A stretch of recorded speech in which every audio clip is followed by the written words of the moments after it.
Nura At-Taqaqah, nama yang buat seluruh kampung senyap bila disebut. Kenapa? Dia pernah nyanyi depan ratusan jin tahun 1920-an, kampung kecil di Mesir. Nura terkenal dengan suara merdu, tapi dia tak tahu ada yang dengar selain manusia. Satu malam, Nura dijemput nyanyi di majlis kahwin. Tapi majlis ni pelik. Semua tetamu pakai serban hitam. Tak ada yang senyum. Senyap macam kubur. Nura mula nyanyi. Suaranya bergema. Tapi dia perasan sesuatu.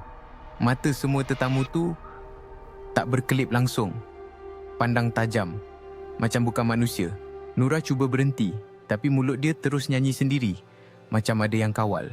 Dia dengar bisikan. Ratusan suara berbisik serentak. Bukan bahasa manusia. Lilin mati satu-satu. Gelap. Nura rasa tangan sejuk pegang bahu dia. Banyak tangan. Dari belakang, dari tepi, semua sejuk macam ais. Dia tak boleh jerit. Bila mata Nura dah biasa dengan gelap, dia nampak. Bukan manusia. Ratusan makhluk tinggi lampai. Muka kabur, mata bercahaya. Semua tengok dia. Senyum lebar. Nura nyanyi sampai subuh. Dia tak ingat apa yang dia nyanyi. Bila azan berkumandang, semua hilang. Majlis tu jadi khemah kosong. Tanah je tinggal. Orang kampung jumpa Nura pengsan.